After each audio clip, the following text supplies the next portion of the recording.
Idle games have seen a significant surge in popularity, which kind of makes sense because they're very accessible. This type of game is very popular in many Asian countries, especially in Japan, because your average person is going to be stuck standing on the train somewhere or any sort of public transport. And so what better way to kill time than to whip out your phone and open up a simple game. And I mentioned this because today we're actually going to talk about Heroes of Crown Legends, which also happens to be the sponsor of this video. What can I say, guys? Life's a sandwich. No matter how you flip it, the bread comes first. They actually reached out and they were kind enough to support my channel, and this type of thing is something that I really appreciate because especially last week, we actually didn't have any power in my area because of a freak storm, and so having this opportunity is going to be a really big help. So today, what we're gonna be doing is we're going to talk about my experience having played this game in early access. The first thing that grabs you in Heroes of Crown Legends is actually the roster of heroes. We're talking about different characters that are inspired by legends, civilizations, mythologies, and even history. These different designs are also applied in the character skins, so there's a wide variety of them. But of course, these heroes aren't just eye candy. The game offers 5 distinct classes: warriors, rangers, mages, assassins, and supports. And you can tactically combine the different classes to create the ultimate team. This opens up a huge amount of depth and allows you to tailor your lineup to perfectly counter the enemy team. Let's face it, sometimes life gets busy, but you don't have to worry because Heroes of Crown Legends actually has some very useful AFK mechanics. Even when you're away conquering the real world, your heroes are still up and busy. They're still going to battle, gaining experience, and collecting a ton of rewards. You're always going to find a bunch of loot, so you're gaining progress without a constant grind. The developers also understand the importance of a rewarding experience, so Heroes of Crown Legends is going to be very generous when it comes to the in-game rewards. We're talking about 1000 free pulls at launch, on top of the daily login rewards that will shower you with high-tier heroes and precious diamonds to help you power up your squad. Furthermore, this game actually has a player-friendly approach when it comes to the upgrading system. You're never going to have wasted resources, and switching heroes is going to be a breeze as the game fully refunds your investments with a single tap. This allows you to experiment freely and really help you find the perfect team composition without a penalty. I was actually able to get a couple of SSR characters, and so having the option to basically transfer my investment onto a different character is a very useful feature. It really helps in giving us more freedom when it comes to the characters that we want to use, and so you never feel like you're stuck with one composition.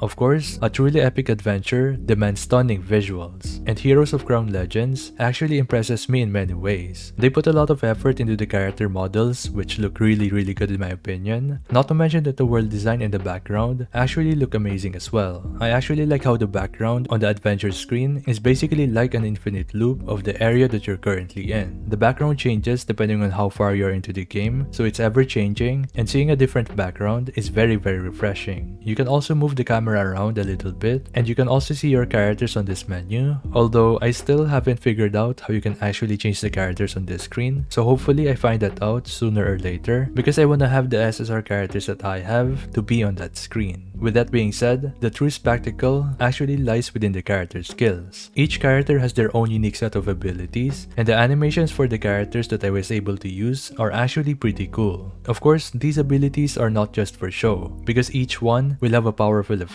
that will help your team in combat. I especially like how Himelia, one of my favorite characters in the game, has a wide variety of abilities that are both effective for single target and multi-target scenarios. One of her abilities, which is called Phantom Sniper, is a single target ability that deals 240% of her attack as damage. And the best part about this is that she can actually take another turn if her target is taken out by this ability. That is actually absurd, and I've actually had a few scenarios where Himelia is the only character on my team that actually needs to attack.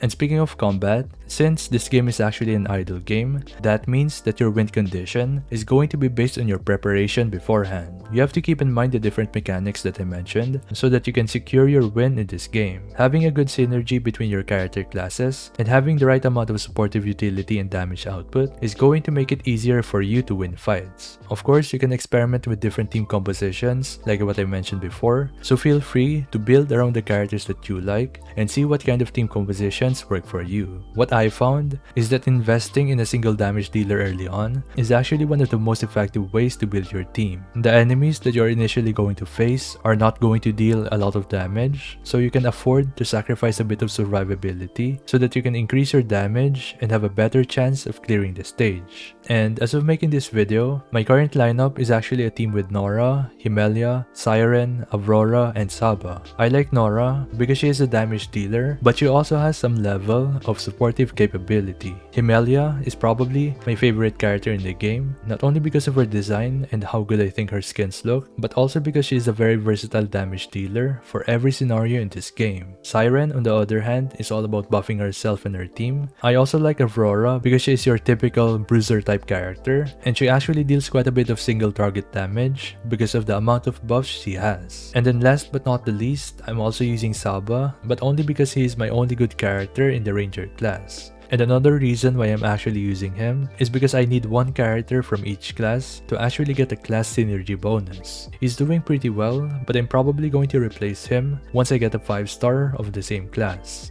So yeah, let me know in the comments below what you're most excited about in Heroes of Crown Legends. And before I let you go, I'm also going to have a link and as well as a QR code so that you can download this game for yourself. With that being said, a big shout out to Heroes of Crown Legends for sponsoring this video. And as always, don't forget to leave a like, comment, subscribe. Thank you so much for watching and I'll see you in the next one. Peace.